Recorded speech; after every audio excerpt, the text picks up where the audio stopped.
जी भैया ऑन हुआ, चलो। क्या बात हो रही है जी, क्या बात हो रही है?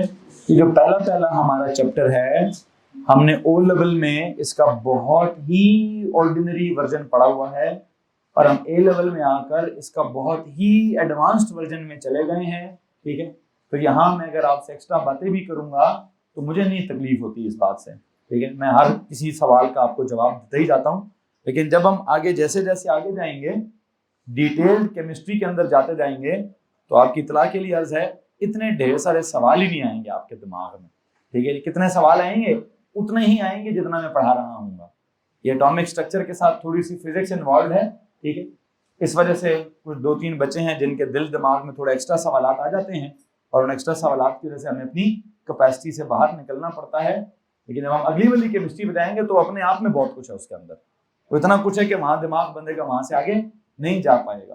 तो अभी क्या करेंगे, सवाल बेशक पूछिए, जब भी जो भी सवाल आए, दिल में आए, दिमाग में, मुझसे जरूर शेयर कीजिए। मेरा पहले महीने में मुझे स्पीड के इश्यूज कभी भी नहीं होते, मैं पहले महीने में सेटल ही होता हूँ।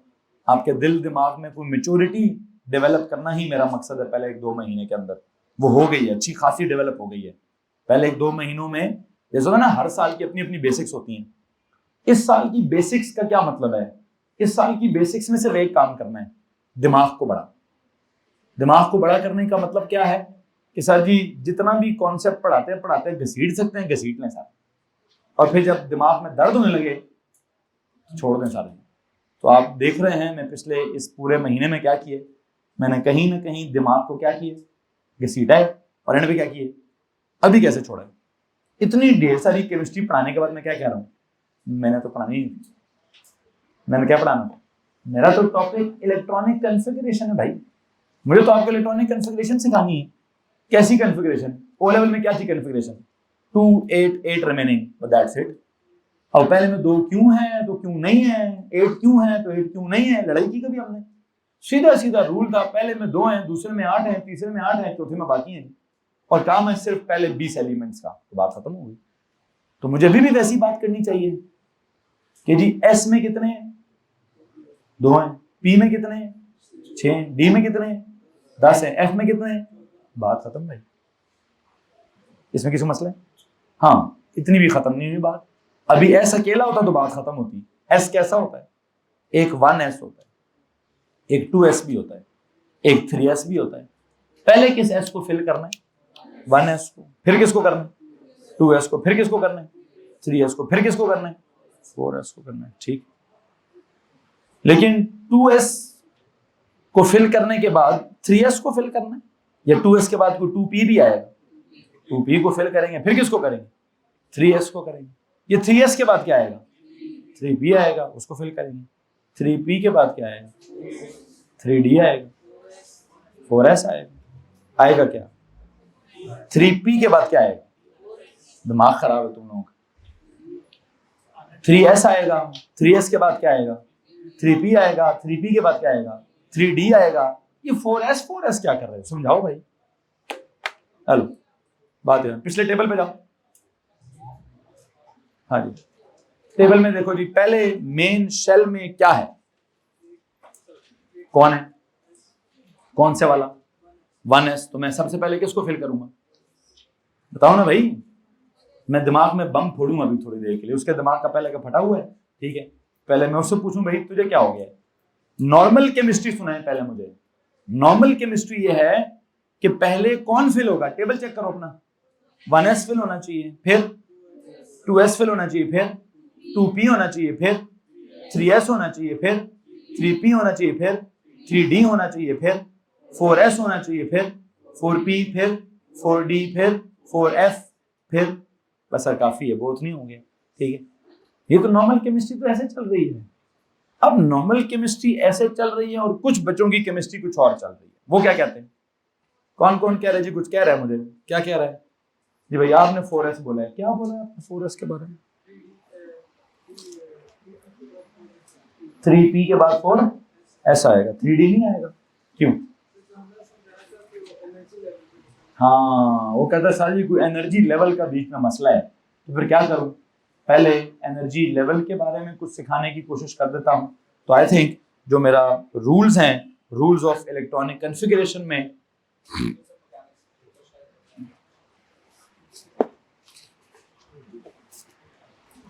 कौन से वाले बच्चों के साथ? सर सबूर को पता होगा सर, मेरे पास तो नहीं। सुने बच्चों, सुने जी, सुने जी, सुने जी, क्या बात हो रही है? एटम हो गया, एटॉमिक स्ट्रक्चर हो गया। एटॉमिक स्ट्रक्चर के अंदर ये जो एक्स्ट्रा न्यूक्लियर पार्ट है उसमें शेल्स हैं, सब शेल्स हैं, ऑर्बिटल्स हैं, इलेक्ट्रॉन्स हैं, वो सब समझा चुका हूं। मेरा अगला टॉपिक आज का क्या बनता है? That is electronic configuration. What is meant by electronic configuration? Electronic का लफ्ज कहां से निकला है? इलेक्ट्रॉन्स से। तो कॉन्फ़िगरेशन का लफ्ज कहां से निकला है? समथिंग लाइक कोई कॉन्फ़िगर करना, अरेंज करना, अरेंजमेंट से। What is this electronic configuration? It is actually the rules of arranging electrons in what? Electronic configuration किसको कहते हैं? It is the rules of, it is the science of, ये लिखें, it is the science of arranging electrons. It is the science of arranging electrons in what? Science of arranging electrons in the, it is the science of arranging electrons in the shells, subshells, orbitals,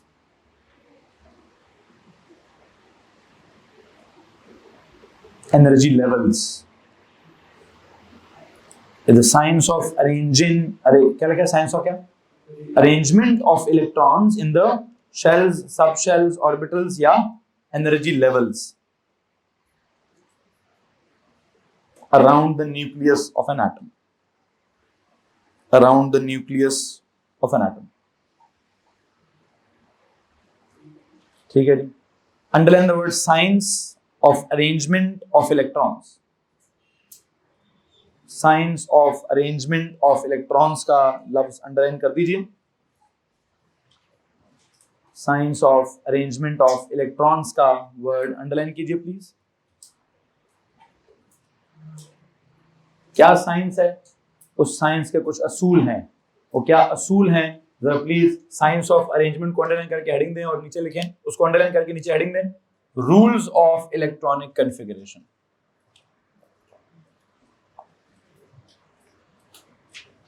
Rules of electronic configuration.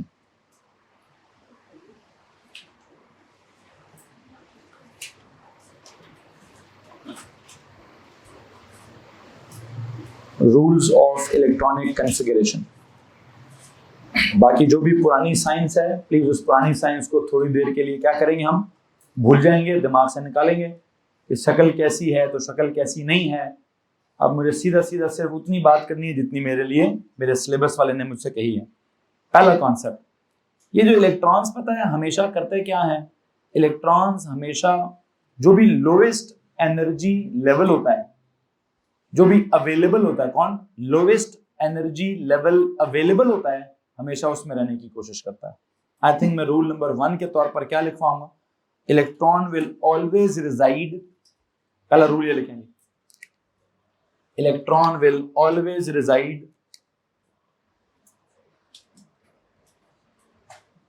किधर? Electron will always reside in the lowest available energy level या lowest energy level available, जो भी अंग्रेजी बनती है भाई। Electron will always reside in the lowest available energy level.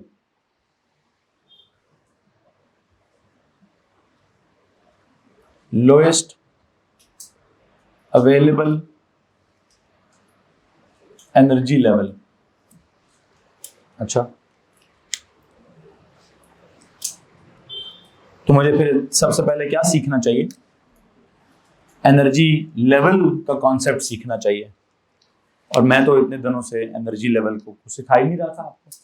मैं तो आपको क्या सिखा रहा था, मैं तो शेल को क्या बोलते हैं, सब शेल में क्या होता है, ऑर्बिटल्स में क्या होते हैं, इलेक्ट्रॉन्स। और बीच में कहीं अगर एनर्जी लेवल की बात आई भी तो मैंने क्या कर दी, मैं बीच में से निकल ही गया। ठीक है कि सर कौन सी एनर्जी की बात हो रही है, कैसी एनर्जी की बात हो रही है, अभी भी मैं बड़ा गौर से ना बड़ा तरीके से निकलूंगा, फिजिक्स के बीच में नहीं जाऊंगा।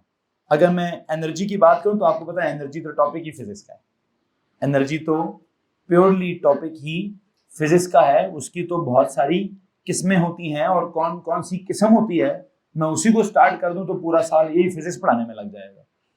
अभी मैं उनकी किस्मों को डिस्कस यहाँ पे बिल्कुल भी नहीं करूंगा। तो मैंने किस चीज की डिस्कशन करनी है, हाँ मैं ये बता देता हूँ आपको कि मेरे काम की एनर्जी लेवल का मतलब क्या है, मतलब मेरे इस वक्त के एनर्जी लेवल का मतलब क्या है। जो भी शेल्स हैं उनको भी एनर्जी लेवल कहते हैं, जो भी सब शेल्स हैं उनको भी एनर्जी लेवल कहते हैं, जो भी ऑर्बिटल्स हैं उनको भी एनर्जी लेवल कहते हैं। अब जो हमारे मेन शेल्स हैं उनके एनर्जी लेवल का क्या सीन है, उनमें से लोएस्ट एनर्जी किसकी है और हाईएस्ट एनर्जी किसकी है, मैंने ये समझाना है। जो हमारे सब शेल्स हैं उनमें से लोएस्ट कौन से वाले हैं और हाईएस्ट कौन से वाले हैं वो समझाना है। फिर किसी सब शेल में जो ऑर्बिटल्स हैं वो सब डीजेनरेट हैं या किसी की एनर्जी कम है और किसी की एनर्जी ज्यादा है, मुझे ये समझाना पड़ेगा। तो आई थिंक मैं यहाँ पे सबसे पहली बात क्या समझाऊंगा, मेन शेल्स के बारे में। वो रॉकेट साइंस है, सीधी सीधी बात है। किसकी एनर्जी लेवल सबसे कम होगी, के की, उससे ज्यादा किसकी होगी, एल की, फिर एम की, फिर मतलब पहले वाला लोएस्ट होगा, दूसरे वाला थोड़ा ज्यादा होगा, तीसरे वाले की एनर्जी लेवल थोड़ी और ज्यादा होगी, चौथे वाले की थोड़ी, बस सिंपल होगी बात। जैसे जैसे कोई भी शेल न्यूक्लियस से दूर जाता जाएगा वैसे वैसे क्या होता जाएगा सर जी, उसकी एनर्जी लेवल जो है वो क्या होती रहेगी, ज्यादा होती रहेगी। अच्छा एक काम करते हैं, मैंने इस बात को पहले एक नोट लिखवाता हूं और फिर आपको साइड पे भी कुछ लिखवाऊंगा, पहले मेन नोट पे ना है। लेकिन the relative energy levels of principal quantum shells are, दूसरा जुमला लिखवा रहे हैं, द रिलेटिव एनर्जी लेवल या the relative energy levels, the what, the relative energy levels of principal quantum shells. वैसे किसको कहते हैं प्रिंसिपल क्वांटम शेल्स, ब्रैकेट में लिख दीजिए मेन शेल्स, ब्रैकेट में लिख दीजिए मेन शेल्स आर, क्या है वो रिलेटिव एनर्जी लेवल्स, के से ज्यादा है एल का, जरा प्लीज उसको अंडरलाइन करें, रिलेटिव एनर्जी लेवल को अंडरलाइन करें। मैं एब्सोल्यूट वैल्यूज नहीं लिखवा रहा, याद रखिए मैं क्या कह रहा हूं, रिलेटिव लेवल्स। रिलेटिव लेवल्स मतलब एक दूसरे के हिसाब से बात हो रही है। जैसे नहीं था वो अब क्या था रिलेटिव चार्ज, हम एग्जैक्ट वैल्यू तो बहुत बाद में पढ़ी हमने। फिर एक होता था रिलेटिव मास, एक्चुअल मास तो हमने कहा जी बाद में बात करेंगे। इसी तरह एक्चुअल एनर्जी की बात वो फिजिक्स में कर लेंगे, अभी किसकी बात कर रहा हूं मैं, रिलेटिव एनर्जी की। तो relative energy levels of the main of the क्या प्रिंसिपल क्वांटम शेल्स आर क्या, के से less, K is less than L, L is less than M, M is less than N, या N is greater than M, M is greater than L, L is greater than K, जो भी इसको read करते हैं। मुझे बस आपको ये बात समझानी है कि सर जी ये जो कहानी है ये क्या है, व्हाट इज दिस के। वैसे तो इस के के बारे में हम कहते हैं sir n is equal to 1, लेकिन this n is equal to 1 का पता मतलब क्या है, लोवेस्ट एनर्जी लेवल। नंबरों में सबसे छोटा नंबर क्या है, 1 से भी छोटा एक नंबर होता है 0। पता है न्यूक्लियस किस एनर्जी लेवल पर है, 0 वाले एनर्जी लेवल पर है। ये मैं साइड पे या स्पेशल नोट लिखवा दूंगा आपको। मैं शेल्स के लेवल्स की बात कर रहा हूं तो पहला लेवल ही कौन सा है, के है। ये कौन सा लेवल है जी, दूसरा लेवल है। ये कौन सा लेवल है जी, तीसरा लेवल है। ये सर जी चौथा लेवल है। ये जो पहला लेवल है, आई थिंक ये पहला लेवल क्या है, this is lowest energy level.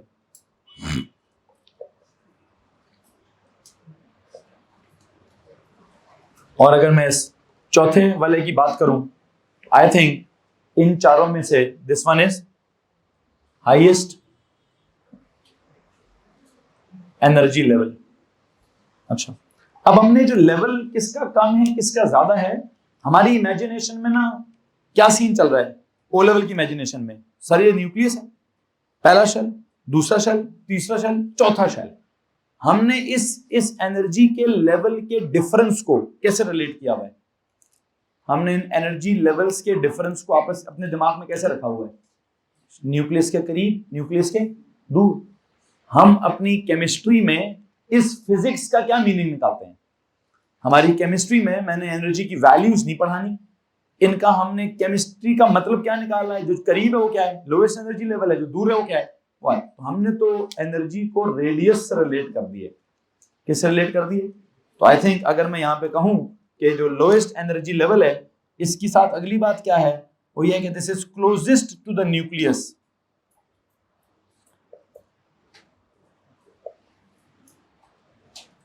तो जो न्यूक्लियस के जितना करीब होगा उसकी एनर्जी लेवल उतनी कम होगी, और जो न्यूक्लियस से जितना दूर होगा उसकी एनर्जी लेवल उतनी, तो उसको क्या बोलूं, it is farthest from the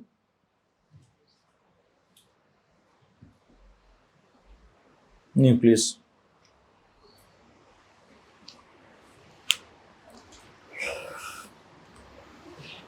इसमें किसको मसला है? अच्छा, इस कॉन्सेप्ट के साथ एक साइड नोट लिखेंगे प्लीज, ये जो भी आपने कॉन्सेप्ट लिखा है इसका एक साइड नोट लिख दीजिए। साइड नोट क्या लिखेंगे, न्यूक्लियस से जैसे जैसे दूर जाते हैं आप, वैसे वैसे वैसे तो डिस्टेंस क्या होता है, तो साइज ऑफ द शेल या मेन शेल क्या होता है, लेकिन हम नहीं, साइज बड़ा होता है।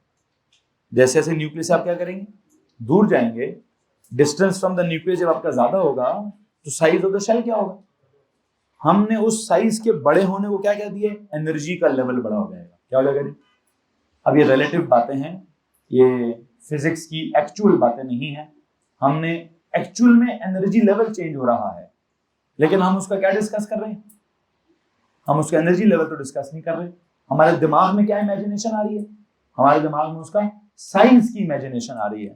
तो मैं आपको बताना चाहता हूं कि हमने एनर्जी के लेवल को साइंस के साथ रिलेट किया हुआ है। तो मैं साइड पे आपको क्या नोट लिखवाना चाहता हूं, वो ये कि as we move away from the nucleus, as we move away from the nucleus,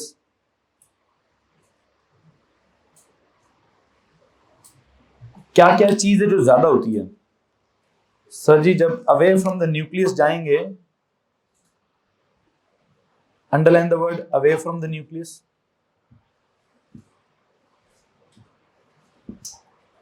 क्या होगा, डिस्टेंस क्या होगा? सर जी डिस्टेंस इंक्रीज होगा। अच्छा, डिस्टेंस के इंक्रीज होने से क्या होगा, साइज की अगर हम बात करते हैं, साइज क्या होगा? अगर आप उन सबको सफेद समझते हैं तो डिस्टेंस को आप क्या कह सकते हैं, रेडियस भी कह सकते हैं। क्या कह सकते हैं जी? डिस्टेंस की जगह आप रेडियस का लफ्ज भी इस्तेमाल कर सकते हैं, लेकिन रेडियस का लफ्ज तब जब सारे क्या हो, सबको आप सर्कल या सफेद समझते हो। साइज क्या होगा, ज्यादा होगा। लेकिन मैं समझता हूं कि हमने डिस्टेंस के साथ या साइज के साथ किसको जोड़ दिया, एनर्जी को। एनर्जी की क्या, एनर्जी के लेवल को के साथ जी वो भी ज्यादा होगा। जी तो भाई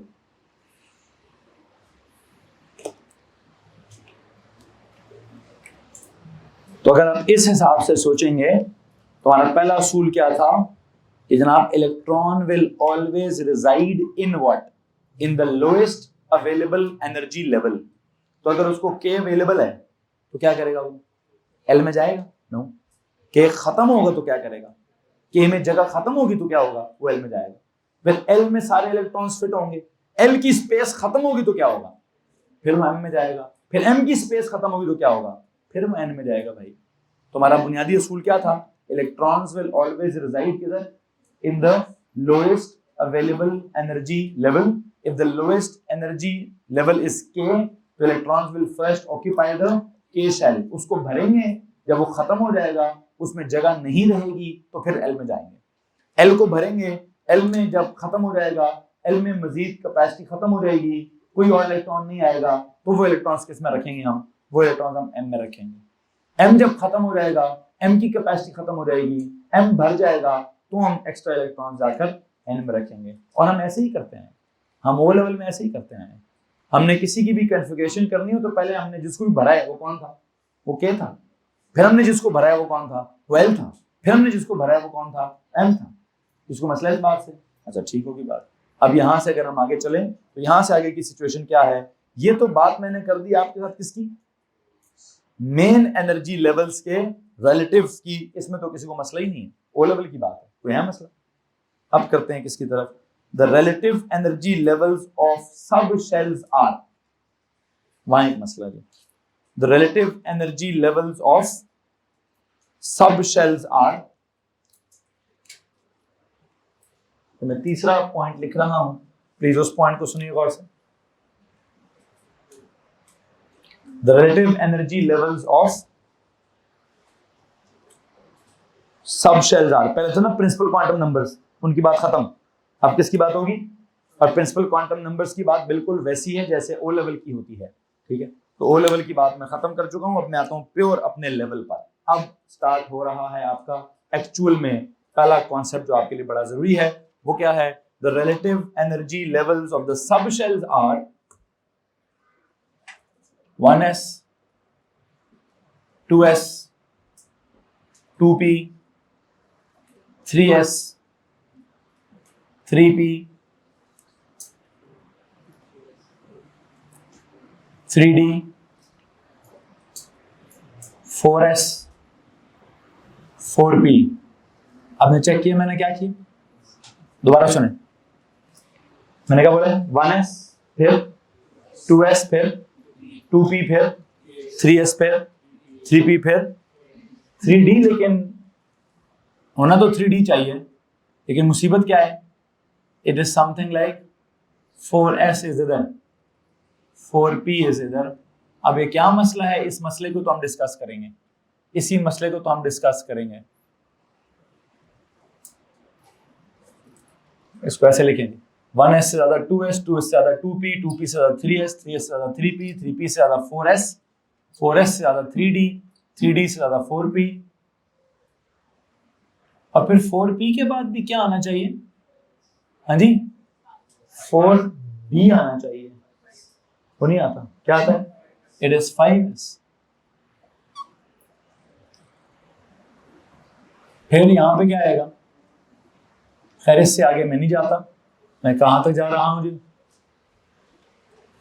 चले एक काम और कर देता हूं, 4d 5p 6s, बस यहां तक जाओ जी। सारे ऑर्डर का बेड़ा गर्क कर दिया मैंने। वैसे अगर आप ऊपर पिछले पेज का टेबल देखें, उस टेबल का ऑर्डर क्या है,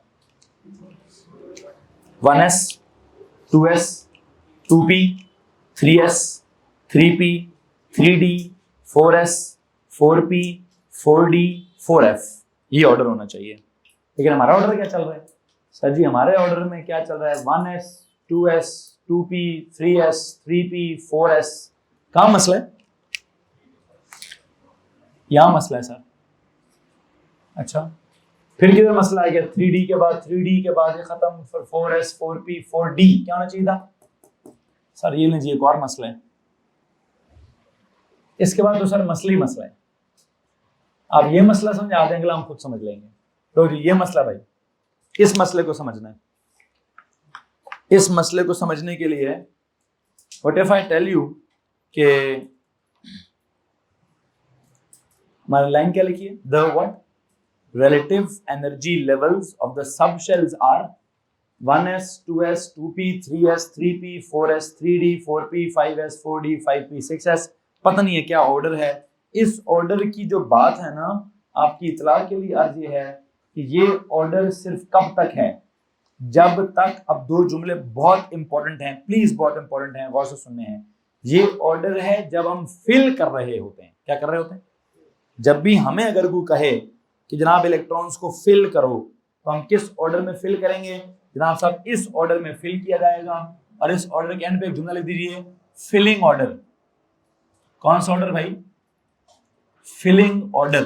अच्छा इसको लोगों जी फिलिंग ऑर्डर, ये जो मैंने ऑर्डर अभी लिखवाया है, इस ऑर्डर में जब भी इलेक्ट्रॉन्स फिल करने हैं तो आई कॉल इट क्या, I call it filling order.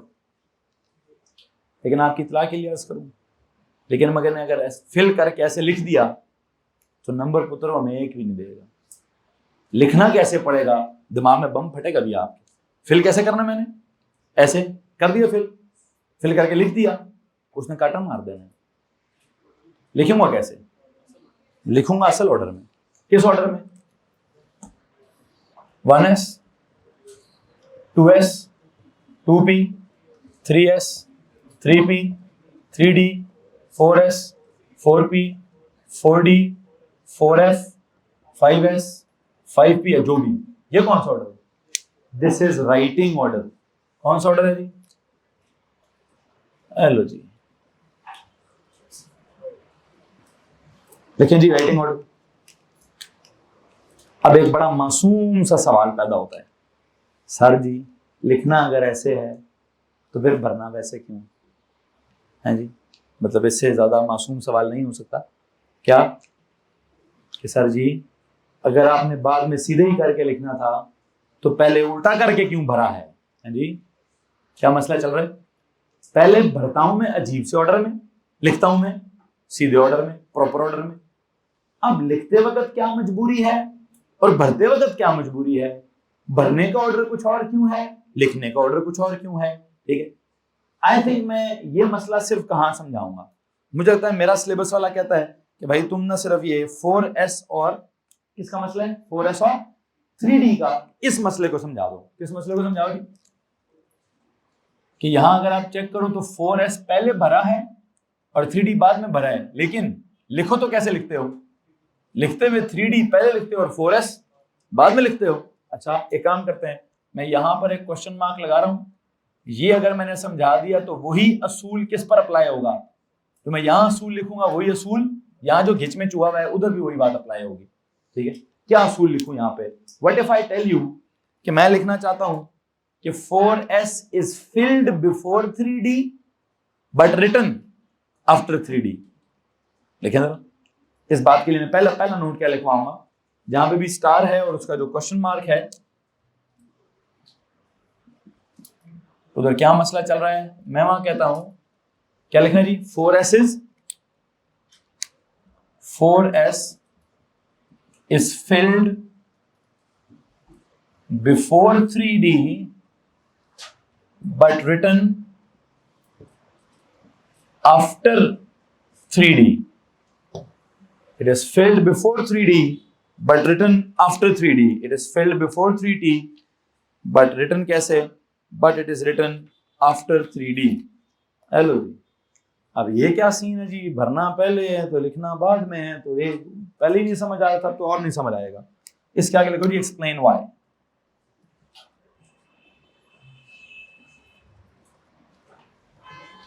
Hello, ये है हमारे इस चैप्टर का सबसे इंपॉर्टेंट तरीन सवाल।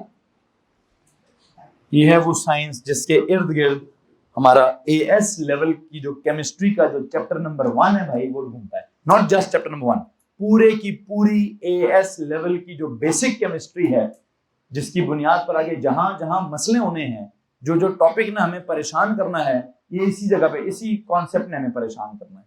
इससे रिलेटेड जितनी चीजें हैं हमें वो सारी बातें कहीं ना कहीं कुछ ना कुछ हद तक परेशान कर रही होंगी। अब क्या परेशानी है, हमने कहा कि क्या करना है जनाब, 4s को फिल कैसे करना है, फिल करना है, सब थोड़ी देर के रुक जाएंगे प्लीज, फिल करना है अभी नहीं सर, एंड पे देंगे, एंड पे देंगे जब मेरा चैप्टर खत्म हो, एंड पे देंगे। 4s इज क्या है, filled, filled before 3d but written. इसका मतलब एक लाइन का होमवर्क नहीं होगा, 2 लाइनों का होमवर्क होगा। जब भी किसी की कॉन्फ़िगरेशन लिखेंगे तो एक लाइन में नहीं लिखेंगे, कितनी लाइनों में लिखेंगे, 2 लाइनों में। पहले कौन सी लाइन लिखा करेंगे, फिल करने वाला ऑर्डर में फिल कर लेंगे, फिर क्या करेंगे, फिर उसका राइटिंग ऑर्डर कर लिया करेंगे। अब सर कर तो लेंगे, जो करेंगे सो करेंगे, पहले बताया करेंगे क्यों। असल सवाल ये नहीं कि पहले क्या करेंगे दूसरा बाद में क्या करेंगे, सवाल क्या है क्यों करेंगे ऐसा। उसकी वजह यह है, आई थिंक अगर मैं energy levels on scale, exact values तो मैं अभी भी नहीं बताऊंगा, ठीक है, लेकिन अगर मैं किसी स्केल पर एनर्जी लेवल्स ड्रॉ करना स्टार्ट कर दूं तो आपको कुछ समझ आता जाएगा। वो क्या समझ आएगा, जरा प्लीज इस बात को गौर से सुनिएगा। आई थिंक मैं इसको समझाने के लिए उधर नोट्स लिखूंगा, यहाँ एक ड्राइंग बनाता हूं। क्या ड्राइंग बनानी है, ड्राइंग सुन लीजिए।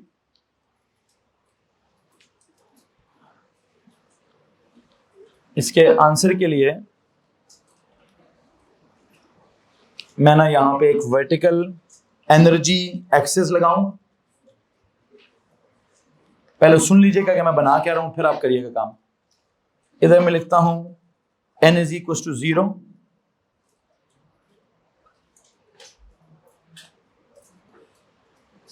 इधर लिखता हूं n इज इक्वल टू 1,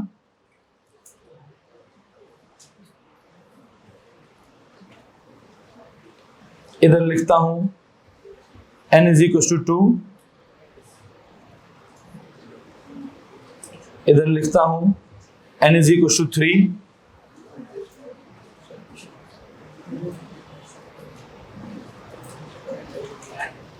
नहीं बनाना यार, कुछ भी नहीं बनाना, पहले मुझे बनाने दें प्लीज प्लीज प्लीज, पहले मुझे बनाने दीजिए। क्या बनाना है? What is this n equal to 0? This is nucleus. What is this n equal to 1? What is this n equal to 2? What is this n equal to 3? What is this n equal to 4? Any problem in this? How many shells are there? 4. ये जो shell number 0 है nucleus, इसमें कोई electron होता है? No. तो इसके इधर कोई इलेक्ट्रॉन्स हैं? नो। ये पहले शेल में क्या होता है? सर जी एक सब शेल होता है। क्या होता है? पहले शेल में जो एक सब शेल होता है, जरा प्लीज बताइए उसका नाम क्या होता है? हाँ जी सर जी, उसका नाम होता है 1s। 1s में कितने इलेक्ट्रॉन्स होते हैं? 2। उसको रिप्रेजेंट कैसे करते हैं सर? एक डब्बे से, उस डब्बे में कितने इलेक्ट्रॉन्स होते हैं? किसी को मसला है? What is this? इस लेवल पर क्या है सर जी? इस लेवल पर क्या है जी? न्यूक्लियॉन्स हैं। क्या है? न्यूक्लियॉन्स क्या होते हैं? Protons plus neutrons. उनके एनर्जी लेवल को हम 0 कहते हैं, क्योंकि वो बिल्कुल स्टेशनरी स्टैटिक, मतलब ये अब फिर एक मसला है कि सर कौन सी एनर्जी की बात हो रही है? उनका न्यूक्लियर एनर्जी आसमान पर है। अब मुझे बोलने दीजिए एक जुमला। न्यूक्लियस का न्यूक्लियर एनर्जी बहुत ज्यादा होता है, लेकिन न्यूक्लियस के अंदर काइनेटिक एनर्जी कितनी होती है? कितनी होती है सर? 0 होती है। क्या वो न्यूक्लियॉन्स मूव करते हैं? नहीं सर। मूव कौन करता है? तो इसका मतलब हम उनके कौन सी एनर्जी की बात कर रहे हैं?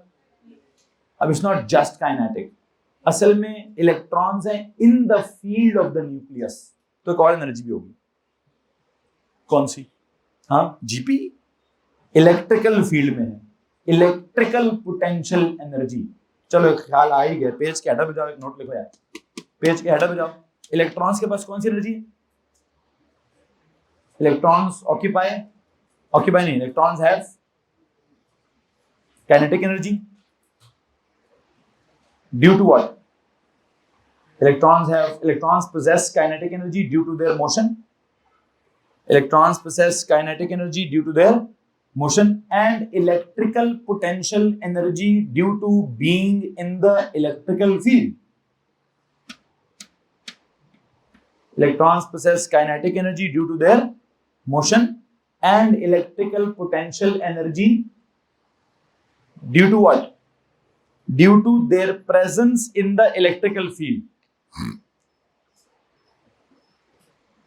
जैसे मैं अगर कहूं any planet possess kinetic energy due to what? Due to what जी? सर वो सूरज के मतलब मूव कर रहा है। And what? And it possesses gravitational potential energy, चूंकि वो सूरज की ग्रेविटी में होता है। अब खैर ये एस्ट्रोफिजिक्स की बात है, मैं इसके ऊपर बात नहीं करना चाहता, मैं वापस आ जाता हूं। यहाँ पे क्या हो रहा है? इलेक्ट्रॉन की बात करते हैं। मूव करे तो काइनेटिक है सर, और इलेक्ट्रिकल फील्ड में है तो इलेक्ट्रिकल पोटेंशियल एनर्जी होगी। अब उसके फार्मूले क्या होंगे, तो उनकी इक्वेशनें क्या होंगी, तो उनकी वैल्यूज क्या होंगी, तो उनका जवाब क्या होगा? तो I am not interested in this physics. मैं वापस आ जाता हूं। तो कोई एनर्जी लेवल की बात हो रही है कि न्यूक्लियस का एनर्जी लेवल 0 क्यों है? सर न्यूक्लियस की ना स्पीड है, ना न्यूक्लियस कि किसी की इलेक्ट्रिकल फील्ड में है, ये इलेक्ट्रिकल फील्ड है ही किसकी, तो फील्ड न्यूक्लियस की है, तो वो खुद किसी की फील्ड में थोड़ी, उसकी फील्ड में कोई मौजूद है, तो जो उसकी, अच्छा देखें मैं कहता हूं ये जमीन है, जमीन की फील्ड में ये है, इसकी जीपीई होगी ना, अगर आप कहेंगे नहीं सर जमीन की भी जीपीई होगी, और जमीन कहेगा भाई जीपीई होती मेरी वजह से है, मेरी फील्ड में कोई आए तो उसकी जीपीई होती है, मेरी जीपीई। इसी तरह न्यूक्लियस की फील्ड में जो इलेक्ट्रॉन्स होंगे उन इलेक्ट्रॉन्स की क्या होगी, उनकी ईपीई होगी, न्यूक्लियस की ईपीई। खैर बहरहाल हल्की सी फिजिक्स का टच दिया है, वापस निकलूंगा इसमें से। खैर जो भी, इसका मतलब हमने न्यूक्लियस को या प्रोटॉन्स और न्यूट्रॉन्स को क्या कह दिए, यार तुम्हारी कोई एनर्जी नहीं है, क्यों नहीं है, तुम्हारी वजह से भाई बाकी इलेक्ट्रॉन्स की एनर्जी है, तो तुम टेंशन ना लो। अच्छा ये आ गया उन इलेक्ट्रॉन्स, इन दो इलेक्ट्रॉन्स की एनर्जी है, कितनी है सर, है सर कोई लेवल है, आपने बता दिया। सेकेंड शेल में एक बात है बड़ी गौर से सुनने वाली, सेकेंड शेल में कितने सब शेल हैं, 2 सब शेल हैं, कितने जी, 2 सब शेल। उन 2 सब शेल्स में कौन कौन है जी, एस और पी। अच्छा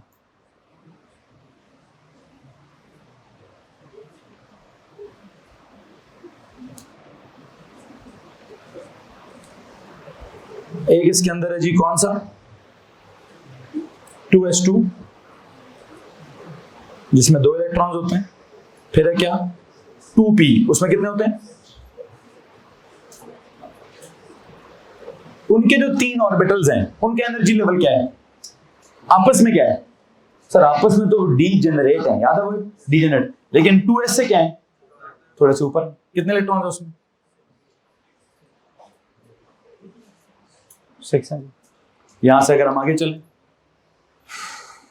n=3 में, n=3 में क्या सीन, अब्दुल्ला अनवर हैं क्लास में, नहीं है जी,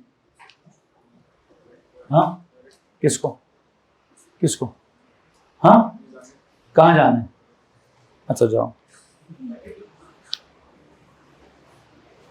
सुनो जी सुनो जी सुनो जी सुनो जी, अच्छा जी आगे चलो जी, इसमें किसी को मसला है, नहीं, n=3 में चले जाओ।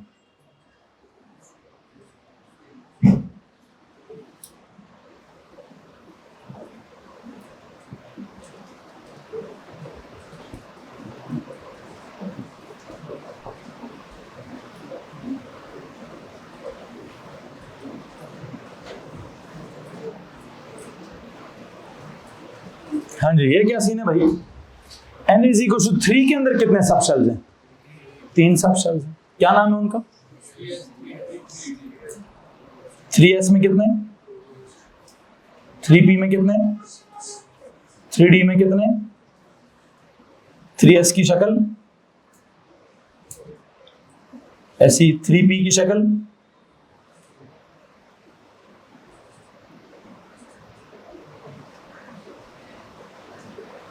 3d की शक्ल, आउट ऑफ द सिलेबस है, लेकिन इतना हमें पता है कि उसमें डब्बे कितने हैं। यार एक मसला समझ आ रहा है, कोई मसला हो रहा है, अभी तक तो मसला आया नहीं, लेकिन एक है कोई काम खराब हो रहा है, क्या काम खराब हो रहा है, n=0 से और n=1 तक जो एनर्जी का डिफरेंस है वो क्या है, बहुत ज्यादा है सर, n1 से n2 तक जो एनर्जी का डिफरेंस है वो बहुत कम, थोड़ा कम है सर, फिर n2 से n3 के जो एनर्जी का डिफरेंस है वो क्या है सर, वो थोड़ा और कम है, लेकिन अभी भी कायम है डिफरेंस, फिर भी थोड़ा थोड़ा कायम है, इधर भी डिफरेंस है, इधर भी है, इधर भी, इधर भी। अच्छा n=4 में कितने सब शेल हैं, 4। अब एक मसला सुनेंगे प्लीज, कितने,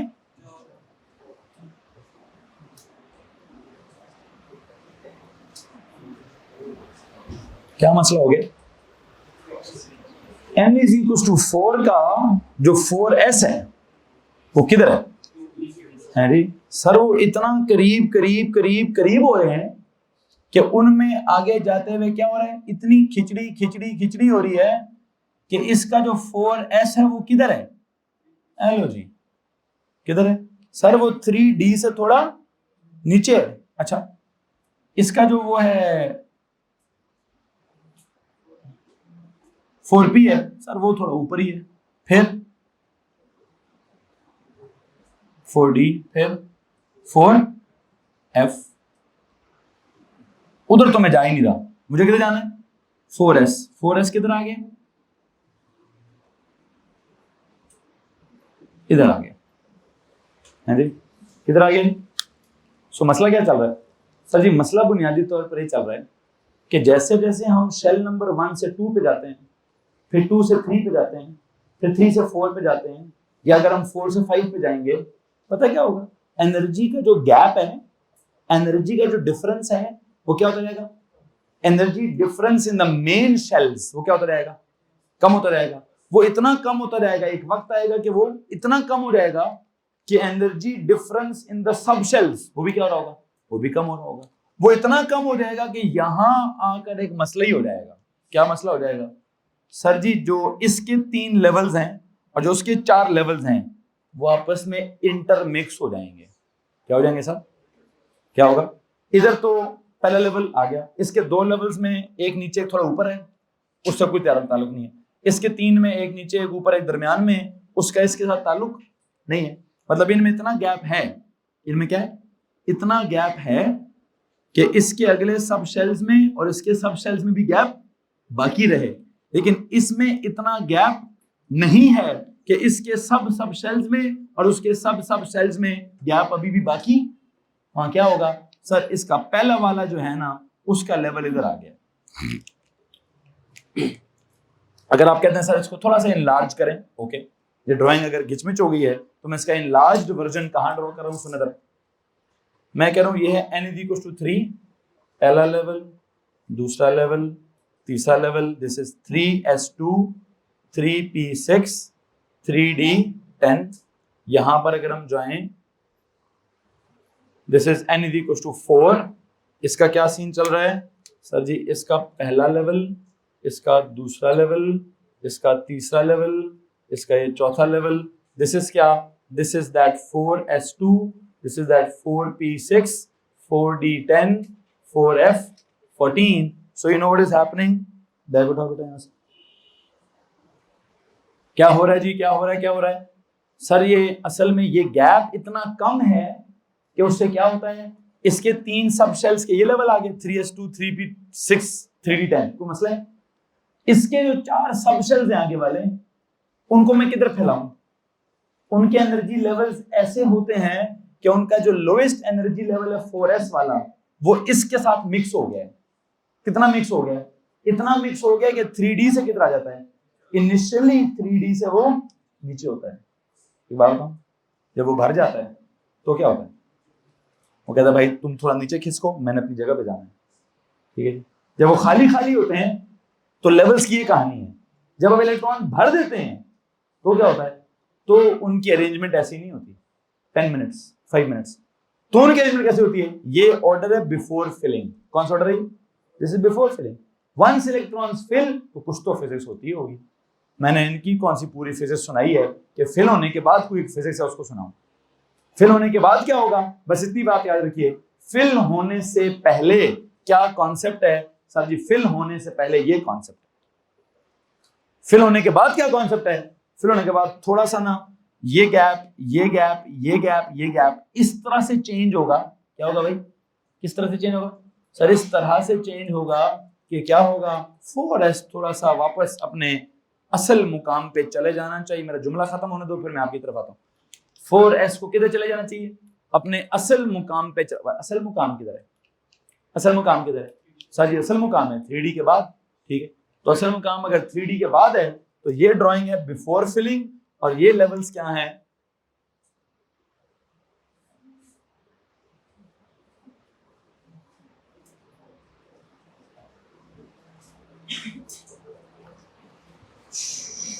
थोड़ा सा नीचे ले आता हूं, n = 1।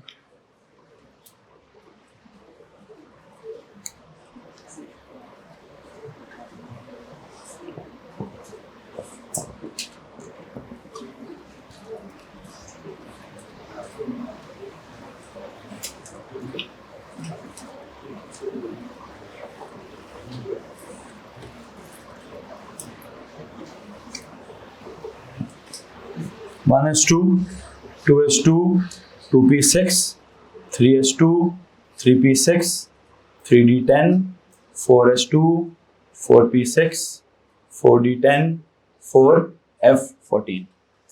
क्या सीन चल रहा है जी? सर जी ये जो ड्राइंग चल रही है, दिस इज द सिचुएशन किधर? Before filling. This is the situation किधर? After filling. एंड ये क्या साइंस है? सर जी ये इतने एनर्जी लेवल्स के जो बीच का गैप है वो इतना कम है कि कहीं ना कहीं मिक्स होने के चांसेस हैं। तो मिक्स होने के चांसेस क्या हैं कि इसका जो एनर्जी लेवल है इनिशियली थोड़ा नीचे होता है। तो जब इलेक्ट्रॉन्स फिल होते हैं तो किस में होते हैं? 4s में फिल होते हैं। जब फिल हो जाते हैं तो उनको क्या ख्याल आता है? तो यार हम तो s में फिल हो गए हैं, हमें तो किस में फिल होना चाहिए था? हमें तो d में फिल होना चाहिए था। d में एक मसला है, इसीलिए वो मसला पढ़ाया ही नहीं गया कि अगर मैंने d की शक्ल सिखा दी ना तो मसला हल हो जाएगा। लेकिन d की शक्ल इतनी पैड़ी है, इतनी अजीबोगरीब सी है, वो इतनी कॉम्प्लेक्स है कि हमारा दिमाग ही खराब हो जाएगा। जो समझाना चाहता हूँ वो बात खत्म हो जाएगी और जो नहीं समझाना चाहता वहां फंस जाऊंगा। ठीक है, इसलिए वो कहते हैं छोड़ो, डी के थ्रू ना समझाना। किस तरह से समझाना है? मसला डी में ही है, कोई ना कोई मौत डी को पड़ी हुई है। ठीक है, जिस वजह से मसला हो रहा है। लेकिन हुआ क्या? अब डी के साथ क्या मसला है? डी में किस तरह की ऑर्बिटल्स हैं? डी के ऑर्बिटल्स की शक्ल क्या है? डी के ऑर्बिटल्स की साइंस क्या है? ये बेटा जी हमें A2 में ही जाके समझ आएगा। ये बात हमें AS में समझ नहीं आ सकती। अभी सिर्फ क्या समझ आ सकता है? अभी सिर्फ इतना समझ आ सकता है, सर जी या तो रटा मारेंगे हम। किस बात का? कुछ लोगों ने इसका रटा मारा हुआ है कि 4s is filled before 3d but written after 3d। तो रटे से भी हमारी पूरी केमिस्ट्री चलती है, कोई मसला नहीं है। ठीक है, हमारी पूरी केमिस्ट्री चल जाएगी अगर आप इस बात का रटा भी मार लें तो। लेकिन अगर आप इसको समझना चाहते हैं तो समझने के लिए क्या करें कि सर जी जब वो एनर्जी के लेवल्स जो थे वो ऑर्बिटल थे, सॉरी ऑर्बिटल जो थे वो एम्प्टी थे, तो उनके एनर्जी लेवल्स कुछ और थे। जब उनमें इलेक्ट्रॉन्स भर गए तो उनके एनर्जी लेवल्स कुछ और हो गए। जब खाली थे, इनिशियली पहला इलेक्ट्रॉन भरना था, इलेक्ट्रॉन्स ने भी जाना था तो इस ऑर्डर में चले गए। जब वो चले गए इलेक्ट्रॉन्स तो उनको ख्याल आया कि हमारा ऑर्डर तो वो नहीं है, हमारा ऑर्डर तो वो वाला है। आई थिंक मैं क्या कराना चाहता हूं, मैं इसके नीचे एक काम करेंगे, इसके नीचे एक नोट लिखें। These are the energy levels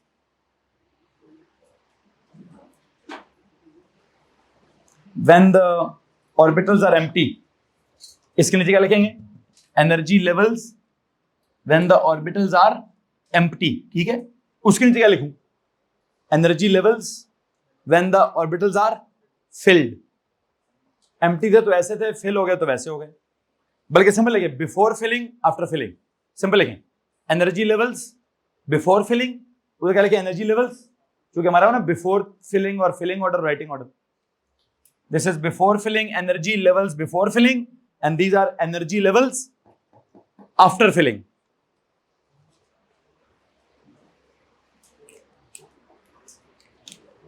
अब इसके नीचे जरा एक्सप्लेनेटरी नोट लें, मेरी बात खत्म होगी तो मैं सवाल लूंगा।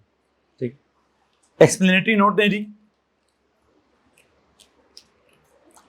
When the orbitals are empty, when the orbitals are empty,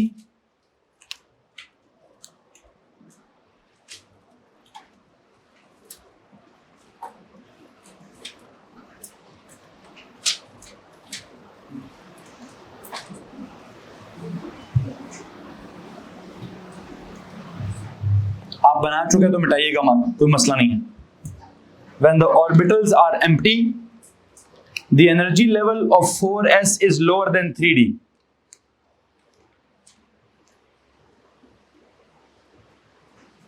The energy level of 4s is lower than 3d.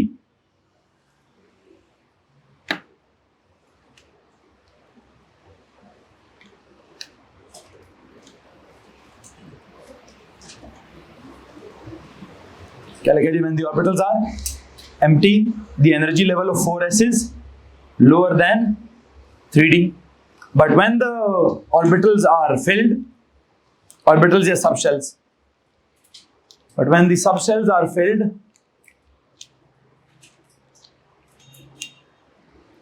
the energy level of 4s, the energy level of 4s rises above 3d, rises above 3d, that is actual level, rises above 3D to its actual level. ये लिखें, rises above 3D to its actual level when the subshells या orbitals are filled. The energy level of 4s rises above क्या? Rises above 3D. Rises above 3D. Rises above 3D to its actual level.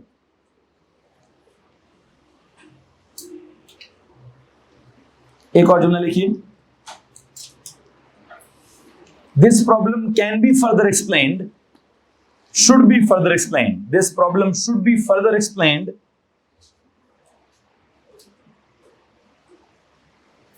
This problem should be further explained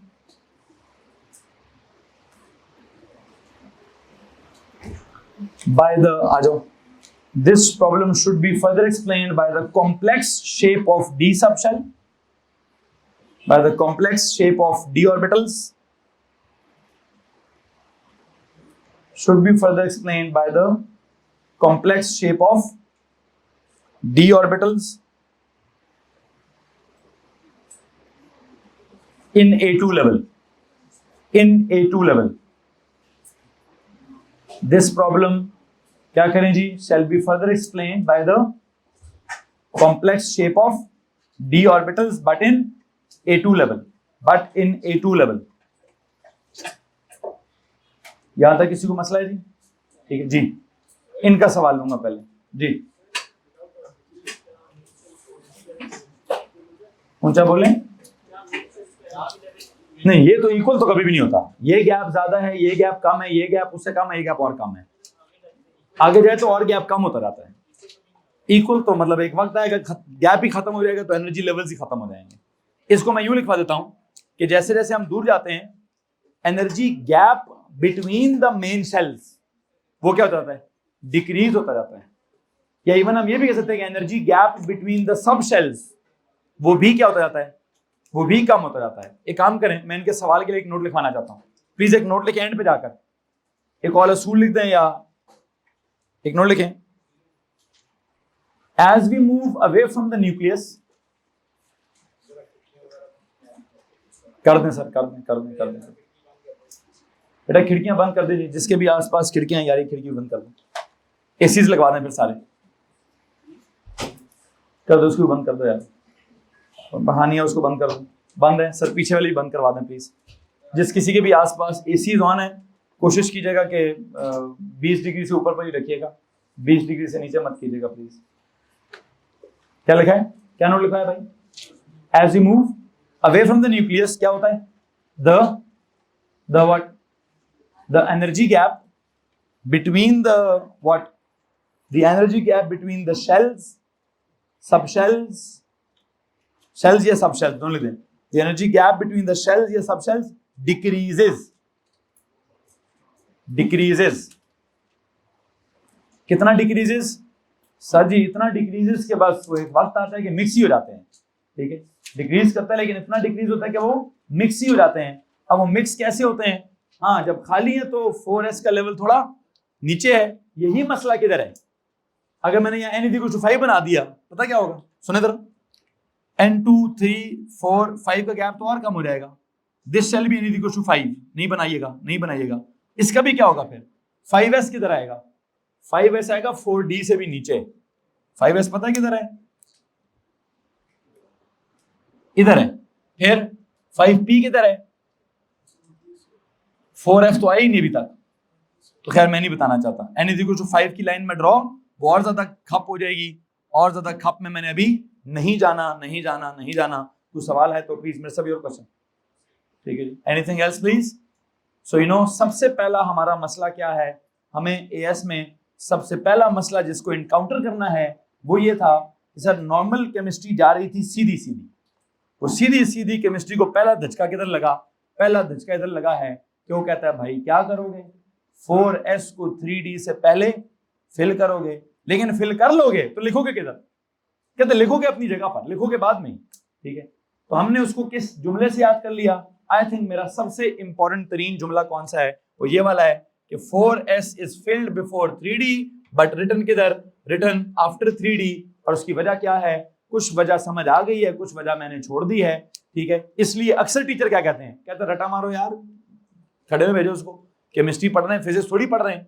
मैंने भी physics थोड़ी सी समझाई है, to be honest, मैंने भी पूरी physics नहीं समझाई, जितनी मैं इस लेवल पर बयान कर सकता था मैंने वो एनर्जी लेवल्स दिखाकर कुछ समझाने की कोशिश तो की है, लेकिन उसका जो एक्चुअल जवाब है तो जब तक आपको और मुझे क्या नहीं समझ आती, डी सब शेल के ऑर्बिटल्स की शक्ल नहीं समझ आती, कि उसकी शक्ल को क्या मौत पड़ी है कि 4s के साथ वो मिक्स ही हो गए हैं।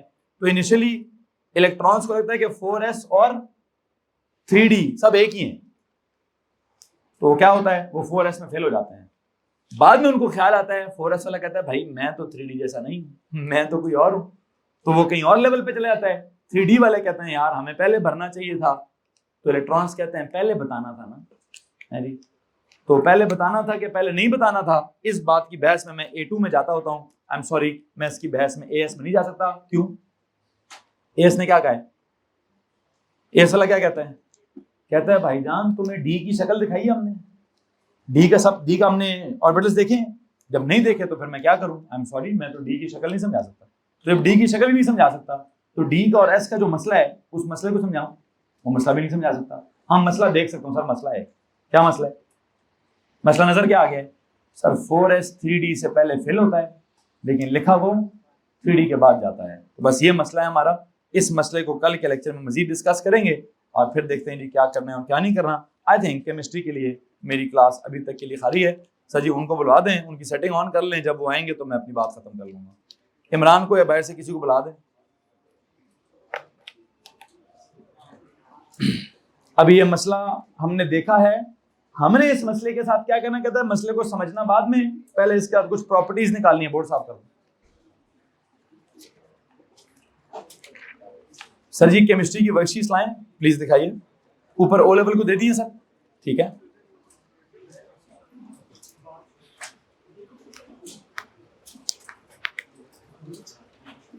इस वर्कशीट को पूरा नहीं सॉल्व करना जी, अभी इसका ना अभी पहला पेज पूरा सॉल्व कर लीजिएगा, बस का फ्रंट पेज आज सॉल्व करना है जी बच्चों। इस वर्कशीट का सिर्फ फ्रंट जो पेज है, पहले जो 4 सवाल है वो आज का होमवर्क है, बाकी जो अगले 3 पेजेस हैं वो कल का होमवर्क है। यहां से केमिस्ट्री वाला कौन कौन है जी,